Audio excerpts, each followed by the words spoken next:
Assalamualaikum warahmatullahi wabarakatuh. Waalaikumsalam warahmatullahi wabarakatuh. Alhamdulillahirabbil alamin. Asyhadu alla ilaha illallah wa asyhadu anna Muhammadan abduhu wa rasuluh. Allahumma sholli ala Muhammad wa ala ali Muhammad. Di bulan Ramadan kita akan kembali membahas dibacain berita. Bacain beritanya tentu itu ada dalam agenda Bung Kameramen. Silakan. Baik Bung Alfian, ini berita dari arrohmah.com pada 11 April 2022 Bung Alfian. Ya baru kemarin ini kejadiannya Bung Alfian. Babak belur dihajar massa, ini rekam jejak Ade Armando. Wah. Jakarta. Ade Armando mengalami luka cukup parah setelah dikeroyok oleh massa tak dikenal saat berada di sekitar kawasan gedung DPR RI yang menjadi tempat berkumpul massa unjuk rasa pada Senin kemarin. Dalam video yang beredar luas di media sosial, tampak Ade Armando terlihat adu mulut dengan ibu-ibu yang menyebutnya sebagai munafik, buzzer, dan lain-lain. Wah, ini gimana respon awal Bung Alfian? Bismillahirrahmanirrahim. Ade Armando telah hadir di sebuah tempat yang tepat ya, untuk dia mengikrarkan sebagai seorang yang mengomandani sebagai sebuah gerakan nasional. Namun kehadirannya disambut dengan meriah oleh para wartawan. Dilakukanlah wawancara yang semua orang bisa mengikuti wawancaranya, memberikan penegasian dan bentuk-bentuk respon yang mungkin tidak menyenangkan buat orang yang sedang melakukan aksi yang jumlahnya sangat besar dan bisa disaksikan di media-media yang bisa mengakses itu. Iya. Nah, Ade Armando ada pada posisi betul kata Bung Kameramen, dia bertengkar atau dia berdebat. Dan sebenarnya kita meminta untuk kasus ini bisa ditonton dengan utuh gitu. Karena kelihatannya kejadian ini cukup mengejutkan dan luar biasa ya, sampai penampakan daripada saudara Ade Armando ini kelihatan sangat luka-lukanya cukup serius kalau menurut saya. Baik Bung Alfian, ini lanjut dalam beritanya. Tuduhan yang dilontarkan oleh ibu-ibu tersebut disebabkan karena berbagai kontroversi yang pernah dilakukan oleh Ade Armando. Berikut beberapa kasus penistaan agama yang pernah dilakukan oleh Ade Armando yang dihimpun oleh redaksi arrohmah.id. Wah, Bung Alfian, berarti kalau saya memandang ya memang kita kan sebagai manusia tidak pas lah ya menghakimi atau memukul atau menyakiti orang lain lah Bung Alfian. Tapi kan tidak ada asap kalau tidak ada api Bung Alfian. Dan saya juga aneh gitu. Beliau kan sering berseberangan lah dengan umat Islam. Tapi kok mungkin beliau mengira mahasiswa itu nggak peduli dengan statement-statement beliau Bung Alfian. Nah ini Bung Alfian melihat fenomenanya gimana? Satu sisi kita tidak membenarkan ada pemukulan terhadap orang siapapun. Tapi kan satu sisi mulutnya beliau sudah sangat, ya begitulah kira-kira Bung Alfian. Orang ini sebetulnya sudah dilaporkan kepada pihak kepolisian. Satu poin yang berhubungan dengan pelecehan agama, penghinaan agama, dan menyampaikan pernyataan yang tidak menyenangkan, itu sebetulnya sudah terjadi berulang-ulang dan sampai pada tingkat yang paling tidak patut. Iya. Dia menegasikan keberadaan hadis, dia menyoal sholat, dan segala macam banyak hal. Kalau kita rincikan, memang dia terlalu banyak melakukan hal-hal yang bersifat menyakitkan hati. Mestinya itu tidak perlu sampai dipukul. Cukup saja pihak kepolisian menangkap dia karena dia sudah dilaporkan di banyak event, di banyak kasus, di banyak kejadian yang benar-benar ini melanggar daripada Undang-Undang 156A atau undang-undang yang terkait dengan ini. Kok dibiarkan dia istilahnya berkeliaran kemana-mana? Ini kan sebenarnya sebuah tindakan yang membuat kemarahan itu menjadi terakumulasi begitu Bung Kameramen. Iya Bung Alfian, kalau kata Bung Rafli Harun, yaitu secara psikologis massa sulit melihat orang yang biasa menyerang tiba-tiba ada di hadapan muka gitu ya. Tapi bagaimanapun kita tidak membenarkan ya Bung Alfian. Nah, tapi Bung Alfian boleh saya bacakan nih ada beberapa poin dari Ar-Rahmah yang mereka rangkum tentang rekam jejak Ade Armando, Bung Alfian. Iya, baik, silakan. Yang pertama, Bung Alfian, Kepolisian Polda Metro Jaya pernah menetapkan Ade Armando sebagai tersangka dugaan penistaan agama pada 25 Januari 2017. Setelah dia memposting melalui akun Facebook dan Twitternya, kalimatnya begini Bung Alfian, Allah kan bukan orang Arab, tentu Allah senang kalau ayat-ayatnya dibaca dengan gaya Minang, Ambon, Cina, hip hop, blues, titik.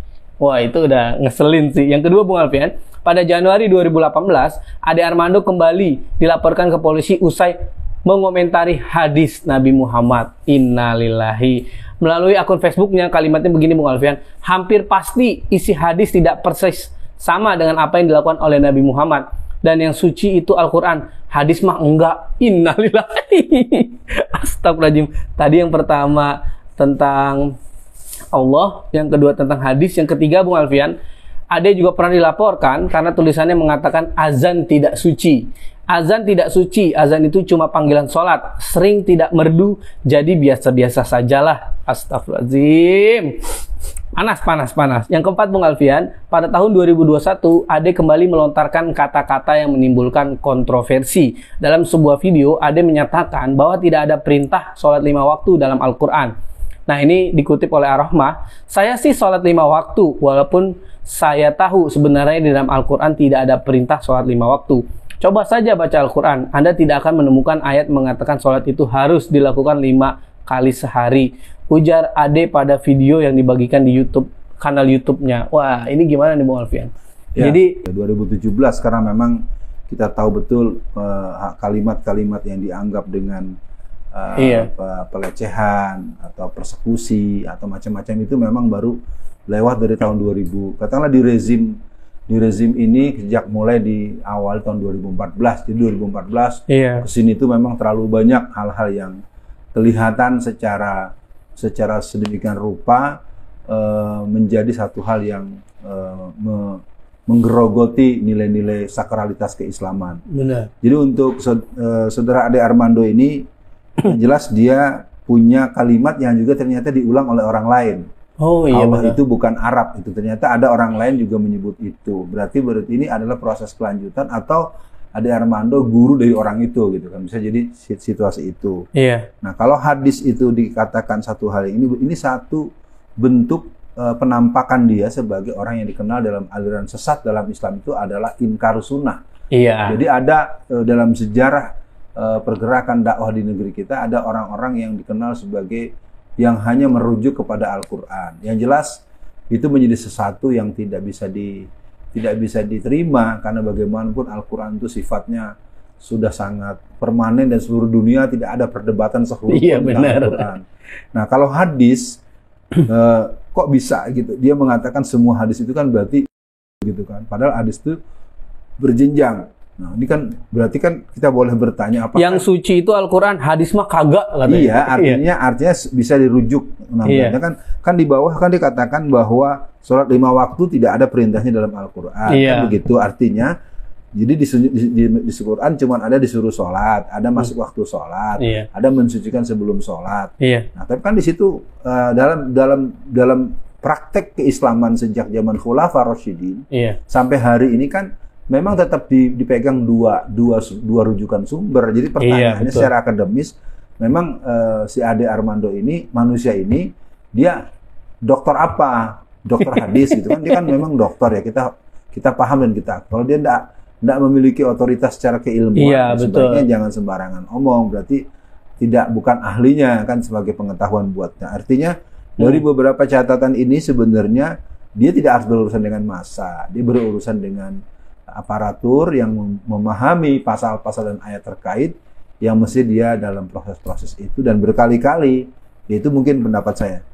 Iya Bung Alfian. Kalau saya jadi aparat bingung juga Bung Alfian. Kalau orang-orang ini tiba-tiba digebukin kan kita belainnya susah juga ya Bung Alfian. Karena dia mungkin ya ibarat kata sudah menyakiti umat Islam sejak lama lah Bung Alfian. Nah, nasihat Bung Alfian dengan adanya fenomena ini supaya ya masyarakat kita lebih inilah, biar kita tuh ya saling toleransi aja lah. Kalau memang Ade Armando dia kurang paham, kurang masuk dengan Al-Quran walaupun dia mungkin ngakui Islam, ya cukup simpen dalam hati aja gitu loh. Kan kayak kita juga kan dengan agama lain kan ada hal-hal yang kita juga kira kita nggak masuk kan, tapi kan juga kita tidak mengekspresikan gitu. Jadi apa masukan Bung Alfian untuk umat Islam dan seluruh masyarakat Indonesia lah, supaya nggak usahlah terlalu ikut campur urusan agama orang lain gitu, Bung Alfian? Ya, yang jelas sikap terhadap Ade Armando itu adalah akumulasi ya. Karena menumpuknya kemarahan, kekecewaan dan ketidakadilan. Sementara tokoh-tokoh yang lain baru sedikit slip of tongue saja sudah sampai pada tindakan-tindakan yang sama-sama kita ketahui. Nah, itu sangat tidak adil. Jadi ketidakadilan itu menjadi sangat terasa. Ini yang pertama, bahwa artinya kita tidak setuju dengan tindakan itu. Tetapi karena tingkat sakit hati, tingkat kekurang ajaran, tingkat ujaran-ujaran kebencian itu jelas-jelas dia menunjukkan kebencian. Nah, yang kedua, jadi perhatian buat teman-temannya dia, supaya juga Anda juga mengatur pilihan diksi Anda, karena bagaimanapun ketika kita berteriak toleransi, kita berteriak bersama dalam perbedaan, dalam kebinekaan, mestinya kita juga saling memahami dan menjaga perasaan. Di satu sisi dia bisa semaunya terus-menerus menuding-nuding dengan istilah-istilah yang juga menunjukkan sara. Di sisi lain kita baru bersikap sedikit saja lalu dianggap. Yang terakhir, kepada seluruh pemirsa, kita fokus. Aspirasi mahasiswa itu dengan jumlah yang sangat besar itu adalah untuk kebaikan, untuk kesejahteraan, dan untuk keselamatan. Ternyata kan pertanyaannya, apakah nanti berita-berita berikutnya hanya didominasi oleh kasus yang satu ini? Betul. Kita punya pengetahuan ayam maksudnya minyak goreng, maksud saya minyak goreng yang harganya melangit, terus BBM juga hampir tidak bisa dibayangkan lagi. Pajak juga sudah menyasar ke tempat kemana-mana yang akibatnya rakyatnya yang ya relatif jadi diperas atau terperas. Nah, mungkin itu dibacaan berita kali ini kita sama-sama menjalani Ramadan yang masih cukup panjang ini dengan mendekatkan diri kepada Allah dan menumbuhkan nilai-nilai kepedulian sosial. Tentu kita tidak akan pernah membiarkan orang-orang yang melecehkan atau menistakan agama. Betul. Baik agama Islam maupun agama lain. Kita tidak boleh saling menistakan. Sehingga seluruh umat Islam Indonesia yang mayoritas, yang hampir 90% ini harus terus meningkatkan kualitas, meningkatkan keilmuan, dan meningkatkan peran-peran dakwahnya agar orang tidak lagi muncul dengan formula tirani minoritas. Baik urusan ekonomi maupun urusan yang lain. Kita minta keadilan tersebut tidak mungkin dikasih. Kita harus rebut dan kita berjuang untuk menegakkan keadilan.